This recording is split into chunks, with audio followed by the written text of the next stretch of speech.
Hello student, welcome back my new video.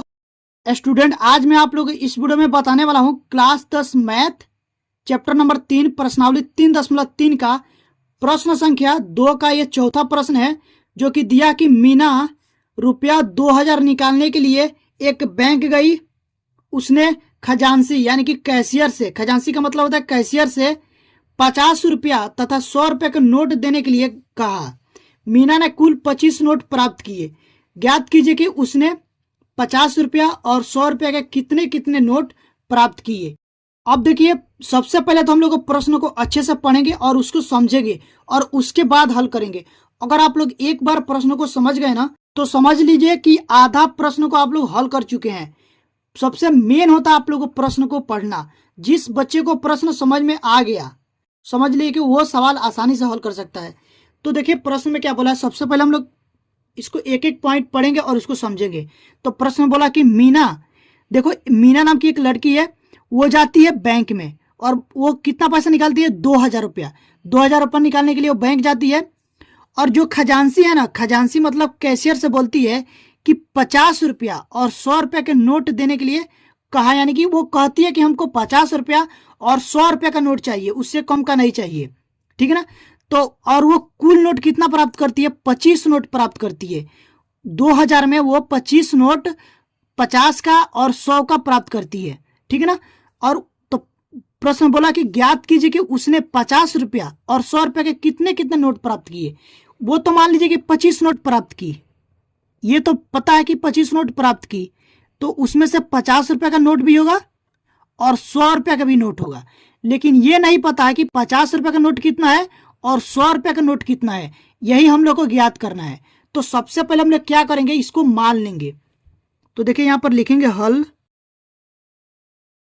हल लिखने के बाद लिखेंगे माना। माना 50 रुपया, माना 50 रुपया की नोटों की संख्या, नोटों की संख्या को x मान लेंगे। हम लोग को यही तो ज्ञात करना था कि 50 रुपए का नोट कितने हैं और 100 रुपए का नोट कितने हैं। और उसके बाद लिखेंगे तथा 100 रुपया के, 100 रुपया की नोटों की संख्या, नोटों की संख्या को हम लोग मान लेंगे y, इतना मान लेंगे। अब देखिए प्रथम शर्त में क्या बोला है, यहां से लिखेंगे प्रथम शर्तानुसार। प्रथम शर्ता अनुसार, प्रथम शर्तानुसार का मतलब होगा कि प्रथम शर्त में पहले प्रश्न में क्या बोला है कि देखो ये बोला है मीना ने कुल नोट कितने प्राप्त किए, 25 नोट प्राप्त किए, ठीक है ना। तो 25 नोट प्राप्त किए तो वो 50 रुपए का नोट होगा और 100 रुपए का भी नोट होगा, दोनों मिलाकर के ही तो 25 नोट प्राप्त किए। तो यहां से हम लिखेंगे, तो दोनों नोटों की संख्या कितनी है, एक नोटों की संख्या x और एक नोटों की संख्या कितनी है, y। यानी कि 50 रुपए के नोटों की संख्या x है और 100 रुपए के नोटों की संख्या की y है। इन दोनों को मिलाकर वो कितना नोट प्राप्त करती है, 25 नोट, ठीक है। तो इसको मान लेंगे समीकरण नंबर 1। उसके बाद देखिए आगे, उसके बाद लिखेंगे द्वितीय शर्तानुसार। द्वितीय शर्तानुसार। उसके बाद देखिए क्या बोली है कि वो 2000 नोट प्राप्त करती है, तो उसमें से 50 रुपया और 100 रुपया का भी नोट होगा।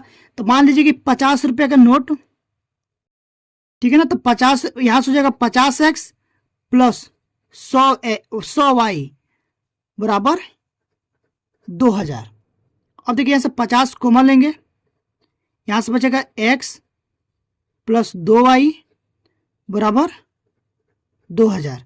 यहां से हो जाएगा x प्लस 2y बराबर 2000 बटे 50, क्योंकि इधर 50 गुणे में है, देख रहे हैं ना, इधर 50 गुणे में, इधर क्या हो जाएगा, भागे में हो जाएगा। 1 0 से 1 0 कटा, 5 कम 5, 5 को 20।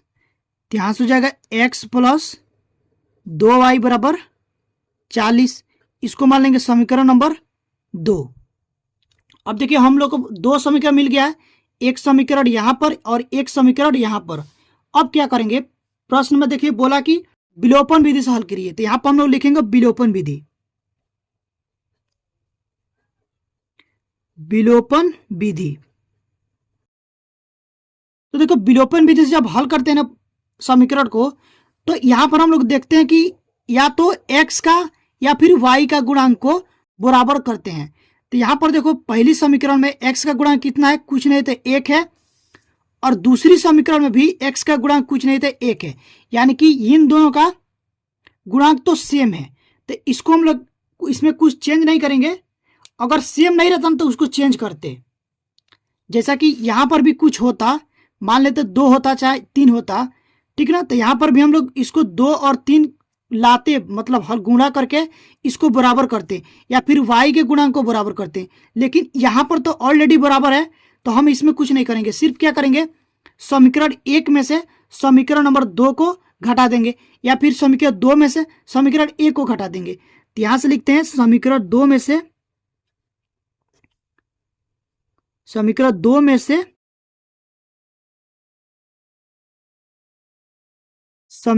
1 को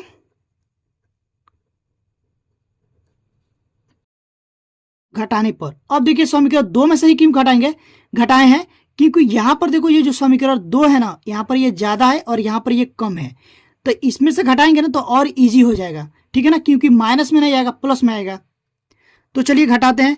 तो समीकरण नंबर 2 है, वो है x प्लस 2y बराबर 40, और जो समीकरण नंबर ये देखो 2 है, और उसके बाद जो 1 है वो है x प्लस y बराबर 25, ये क्या है 1 है। इसको घटाएंगे, देखिए घटाने पर क्या होता है, चिन्ह बदलता है। यहां पर प्लस है तो माइनस हो जाएगा, और यहां पर भी प्लस है तो माइनस हो जाएगा, और यहां पर भी माइनस हो जाएगा। तो ये देखो माइनस प्लस कट जाएंगे, और 2y में से y घटेगा तो कितना बचेगा y, तो यहां से हो जाएगा y बराबर 40 में से 25 को घटाएंगे तो यहां से बचेगा 15। अब देखिए y का मान आ गया 15। अब हम लोग क्या करेंगे, y का मान किसी भी एक समीकरण में रख देंगे तो x का मान आ जाएगा। तो यहां से लिखते हैं y का मान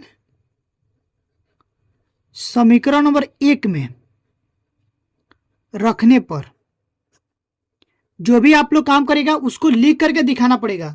जैसे कि मैं यहां पर लिख करके दिखा रहा हूं कि y का मान समीकरण 1 में रख रहे हैं, तो यहां पर लिख कर दिखाना पड़ेगा ताकि एग्जामिनर को लगे कि हाँ क्या किया गया है, ठीक है ना, प्रश्न में क्या किया गया है। तो यहां से हो जाएगा x प्लस वाई बराबर 25, तो x प्लस वाई का मान कितना है 15 बराबर हो जाएगा यहां पर 25। अब देखिए x बराबर क्या हो जाएगा 25 माइनस 15, तो x बराबर हो जाएगा 25 में से जब 15 घटेगा तो यहां से बचेगा 10, ठीक है ना। तो x का मान आ गया 10। अब हम लोग यहां पर जो माने थे देख लीजिए, 50 रुपए के नोटों की संख्या क्या माने थे x, तो x का मान कितना आया 10, y का मान कितना आया 15। तो अब यहां से हम लोग को मालूम चल गया कि जो 50 रुपए के नोटों की संख्या होगी ना वो 10 होगी, और जो 100 रुपए के नोटों की संख्या होगी वो कितना होगी 15 होगा, ठीक है। तो यहां पर हम लोग वो चीज लिख देंगे यहां पर, ठीक है ना। तो यहां से लिखेंगे अतः 50 रुपया के नोटों की संख्या कितना आया था 10 तथा 100 रुपया के नोटों की संख्या